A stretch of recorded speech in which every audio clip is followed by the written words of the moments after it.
Existem 4 filos de gimnospermas, cada um deles com nome mais sensual do que o outro, né? Primeiro deles, moçada, as gingófitas, sendo que já foram extremamente abundantes em eras pré-históricas. Hoje em dia, só existe uma única espécie chamada de ginkgo biloba, né? Planta lá que tem uma série de propriedades medicinais, né? Muito famosa lá, né? Para o pessoal lá que tem problemas de memória, para ajudar lá com a memória, né? Então, só tem essa espécie dentro do grupo. Segundo filo, moçada, chama de cicadófita. Onde as cicadófitas são as cicas, são plantas, moçada, que em termos de aparência lembra palmeira. Talvez você já tenha visto isso aqui, é muito usado como planta ornamental e tenha achado que é uma palmeira, que realmente lembra pra caramba. Mas, moçada, palmeiras são angiospermas. Isso aqui é gimnosperma, inclusive tem estróbilo, né? Se você vai lá e pega uma cica e procura direitinho, você vai encontrar estróbilo. Interessante em relação a esses dois grupos, que eles são plantas gimnospermas bastante primitivas e eles apresentam gameta masculino flagelado. Ou seja, ainda apresenta anterozoide. Ô Landim, mas se apresenta gameta masculino flagelado, quer dizer então que precisa de água para se reproduzir, certo? Não, porque também apresenta tubo polínico. Ou seja, entre aspas, seria um intermediário entre a reprodução dos pinheiros e a reprodução das briófitas e pteridófitas. Em relação, moçada, lá aos pinheiros, tradicionalmente, era uma vez um pinheiro, era uma vez outro pinheiro, aí você vai lá, pega o grão de pólen e joga no vento, tá lá o estróbilo feminino, onde você tem a osfera aqui na parada.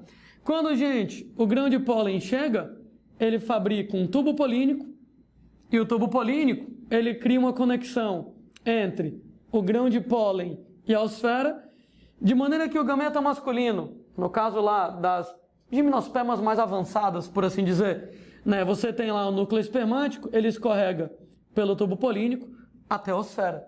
Então isso é o que acontece nas gimnospermas mais avançadas, como é o caso do pinheiro. Entretanto, no ginkgo e nas cicas, o tubo polínico, moçada, ele é um tubo polínico parcial.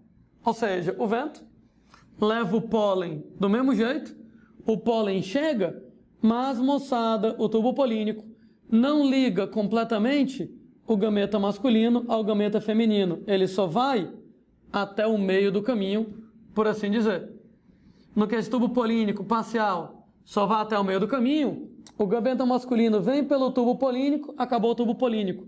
E o resto do caminho? O resto do caminho, ele que se vire para nadar. Então ele vai ter flagelos para isso.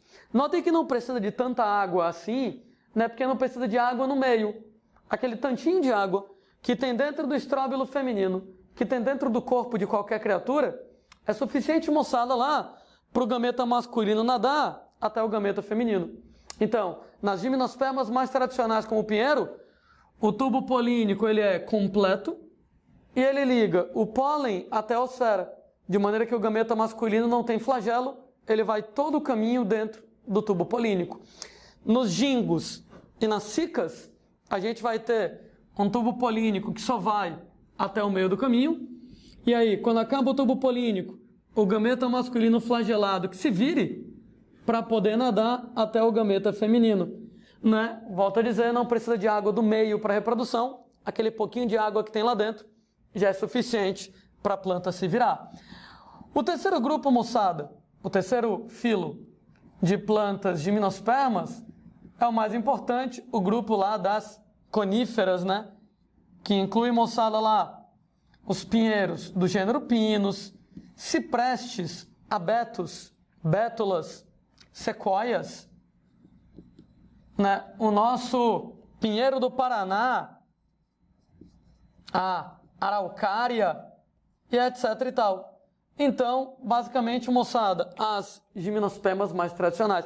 Eu estava até comentando, e aí eu faço questão de repetir, que o nome coníferas para gimnospermas mais tradicionais, alguns autores até que descrevem que é pelo formato cônico da árvore.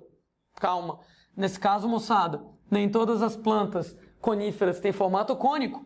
Então, a referência ao nome conífera, exatamente, porque o estróbilo feminino, o megaestróbilo, que é exatamente a pinha, apresenta a forma de um cone. Daí, moçada, então, coníferas aqui na brincadeira. Lembrando que o pinheiro mais tradicional, aí sim, ele tem formato cônico, né? Os pinheirinhos de Natal, os pinheiros do gênero Pinus, né? E aí, aquelas características, né? Formato cônico, para poder exatamente evitar o acúmulo de neve. Acicule foliadas, com o mesmo objetivo, né? Exatamente, para evitar o acúmulo de neve. Você tem, gente, super espesso como isolante térmico. Mas, moçada, eu tinha guardado aqui uma característica que eu não tinha mencionado ainda. Essas plantas, elas são heliófilas. Será que alguém lembra a gente das aulas de fotossíntese, né? Uma planta umbrófila, umbro, quer dizer sombra, são plantas que gostam de pouca luz. Umbrófila, sombra, pouca luz. Mas uma planta heliófila, hélio, quer dizer sol, né? Quer dizer, moçada, lá plantas de sol, elas são plantas adaptadas a grandes quantidades de sol, de maneira a pessoas que elas precisam de muito sol para poder se desenvolver. Como elas vivem em lugares normalmente muito frios, onde na época do inverno não tem tanto sol assim, o crescimento delas acaba sendo muito lento. Mas aquela história, né? Em ambientes frios, bem dizer, ninguém consegue sobreviver. Só os pinheiros pinos, eles não têm concorrência, né? Então, em ambientes onde você tem muita competição, crescer rápido é fundamental para poder ganhar dos seus competidores. Mas no ambiente que só tem você, você está competindo com você mesmo. Se você perder, você é muito ruim. Não, nesse caso, moçada lá, ele não tem pressa nenhuma, né? Então, mesmo vendo em ambientes frios, onde na época do inverno não tem muita luz, eles crescem lento, não tem pressa, não tem competidores. O formato cônico dos pinheiros, a vantagem é não acumular neve. Agora, por que fica assim? Porque a planta é heliófila, né? Se a planta, por exemplo, tivesse um formato mais ou menos desse jeito, eu sei que está bem de alto formato da minha árvore, ela pegaria sol aqui, aqui, aqui, aqui, aqui, aqui, mas essas partes aqui de baixo estariam na sombra e não pegariam sol. O que quer dizer que, como o diacho do pinheiro ele é heliófilo, não conseguiria ser desse jeito. Uma vez, moçada, que ele apresenta o formato cônico, ele vai pegar sol aqui, aqui, aqui, aqui, aqui, e aqui, e aqui, e aqui, em tudo quanto é canto, né? O que quer dizer que o formato cônico que o pinheiro tem, na verdade, traz duas vantagens. Não acumula neve e, moçada, aumenta a superfície de captação de sol, nesse caso, porque você vai poder pegar sol numa superfície maior. Então, formato cônico que você tem em relação aos pinheiros pinos, não acumular neve, e considerando que ela é uma planta heliófila aqui na brincadeira, aumentar a superfície de exposição ao sol é outra característica que você vai ter. Agora lembrem, né, moçada, que os pinheiros do gênero Pinus, né, principal planta encontrada lá na taiga, na floresta de coníferas, maior vegetação do planeta, né, pegando lá norte da Rússia, norte do Canadá, né, norte da Europa, etc e tal. E aqui no Brasil, a nossa simpática Araucária angustifolia, o pinheiro do Paraná, ele é diferente. O pinheiro do Paraná, né, ele não tem formato cônico. Então, o pessoal que mora aí na região sul e tal, claro, tem uma familiaridade bem maior com a Araucária, né? Mas, por exemplo, quem mora no Nordeste, que nem o Landim, né, definitivamente não é das plantas mais frequentes pra gente, né? De maneira que, às vezes você não sabe que aquilo ali é um pinheiro, porque ele vai apresentar folhas somente na cúpula da planta. Claro que eu não estou desenhando as folhas direito, mas você vai ter lá folhas somente na cúpula, somente em cima, exatamente porque é heliófila, né? O truque que ela arranjou para poder se adaptar a pegar sol, só tem folhas lá em cima, aqui embaixo não tem como ter folhas, porque aqui embaixo está na sombra.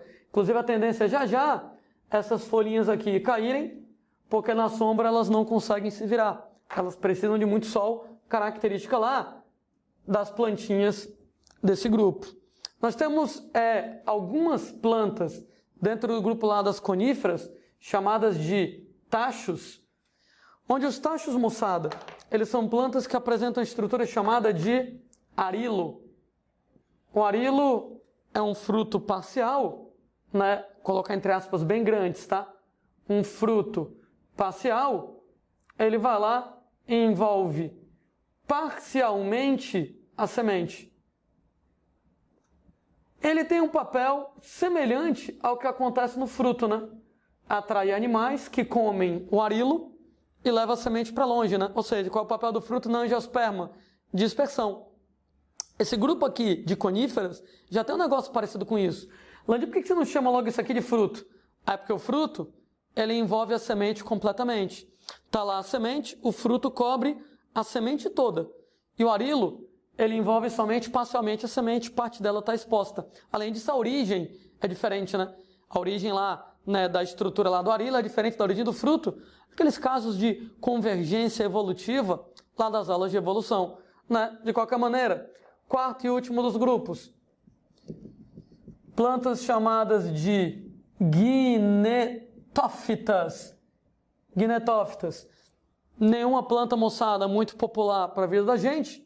Entretanto, elas são as gimnospermas mais semelhantes às angiospermas.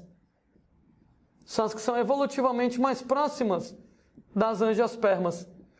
Agora, por que elas são evolutivamente mais próximas das angiospermas? Alguns detalhes, moçada, em relação a tecidos, mas principalmente um detalhe em relação à reprodução, né? Elas são as únicas gimnospermas que apresentam um fenômeno chamado de dupla fecundação. Esse fenômeno de dupla fecundação, ele é tipicamente ocorrente em angiospermas.